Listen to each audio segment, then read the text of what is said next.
que você acha de livros sobre monstros? Conhece algum? No vídeo de hoje eu vou falar de livros sobre essa temática. Fica aí para conhecer quais são.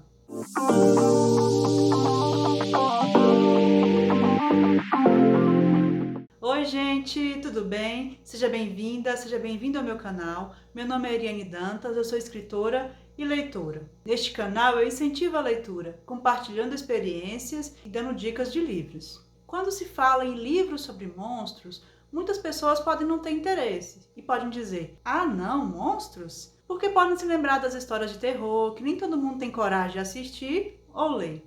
As duas histórias que eu vou apresentar hoje são de terror, mas eu não as chamaria de assustadoras. Elas podem até causar certa agonia em relação à aparência dos monstros, mas são na verdade duas obras que estimulam a reflexão. Os dois livros têm em comum também o fato de serem clássicos. Aí você vai me dizer, livros velhos? E eu vou responder, não. Embora essas duas obras tenham um bocado de anos, o mais novo tem 135, não é a idade deles que os classifica como clássicos. Eles são clássicos por sua influência, sua relevância e sua capacidade de sobreviver ao tempo. Já adianto que, apesar de ter uma certa idade, os dois livros não apresentam dificuldade de leitura. Mas você, leitor ou leitor, tem que ter em mente que os livros mais antigos foram escritos em outra época. Por isso haverá diferença entre aquele tempo e o nosso. Diferenças nos costumes, nos diálogos e até na construção do texto. Dito tudo isso, que tal conhecer esses dois livros?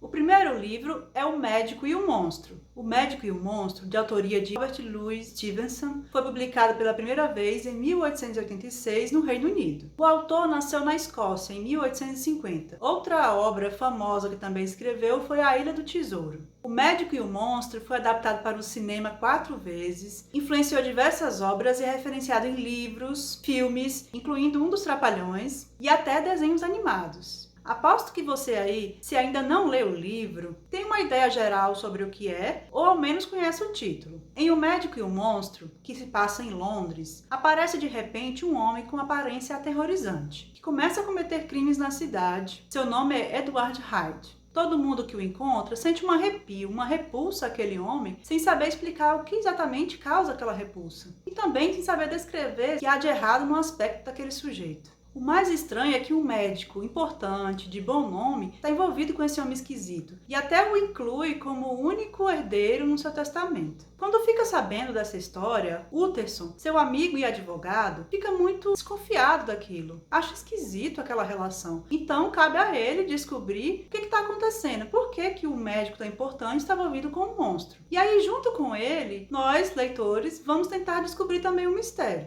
O livro é cheio de reflexões, por exemplo, sobre a oposição entre o bem e o mal, sobre o nosso lado monstruoso, sobre como controlamos os nossos impulsos. Cada um de nós carrega em si um lado bom e um lado ruim, digamos assim. Se pudéssemos isolar nosso lado ruim e deixá-lo seguir suas vontades sem freios, como seria? Se não houvesse as leis morais a controlar o nosso comportamento, como ficaria a vida em sociedade? Quando se realiza um ato pela primeira vez, especialmente um ato reprovável, é possível se desvencilhar dele depois? O Médico e o Monstro é um livro que faz pensar, não importa que tenha sido escrito no século XIX. Seu tema continua atual e vale a pena conhecê-lo. Ler essa obra é importante até para entender as referências que podem aparecer em outras criações artísticas, como filmes e desenhos animados.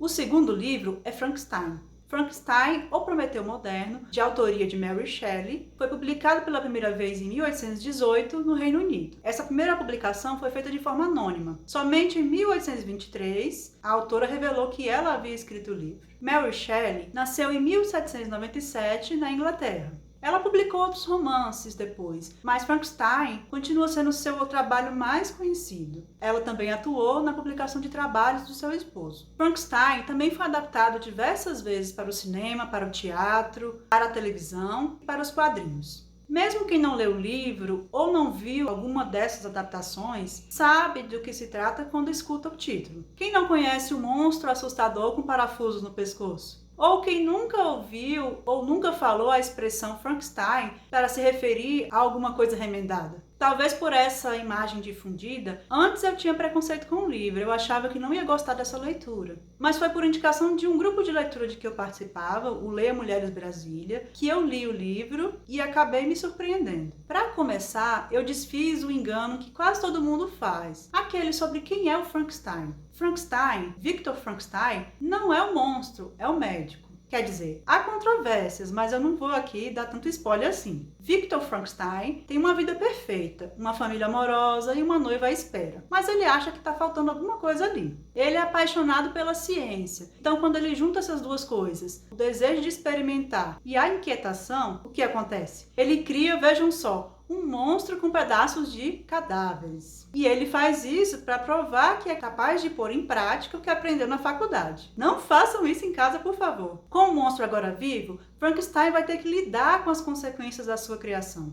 Como eu disse no início, Frankenstein é uma obra surpreendente. A autora conseguiu juntar várias temáticas diferentes em uma história cheia de suspense. Há diversos pontos para reflexão, como a vaidade humana, a obsessão dos seres humanos por criar grandes obras, por deixar sua marca no mundo, mesmo que os resultados não sejam positivos. Podemos pensar também na nossa insatisfação permanente, na nossa busca incessante por novos objetivos na vida e, claro, na convivência humana, na aceitação das diferenças. Ao contrário do que eu imaginava, essa obra não me horrorizou. Ela fez pensar, causou tristeza e empatia. E claro, eu recomendo esse livro a todo mundo. Esses foram 2 livros sobre monstros. O que você achou? Já leu algum deles? Acha que são assustadores? Se quiser, deixe a sua opinião nos comentários. E você já leu outro livro sobre monstros? Se já leu algum, deixe o título aí para eu conhecer também. E se você gostou desse vídeo, curte, compartilha com suas amigas e com seus amigos e se inscreve no canal para continuar recebendo vídeos como este toda semana. Muito obrigada por sua companhia até aqui, um grande beijo para você e até o próximo vídeo. Tchau!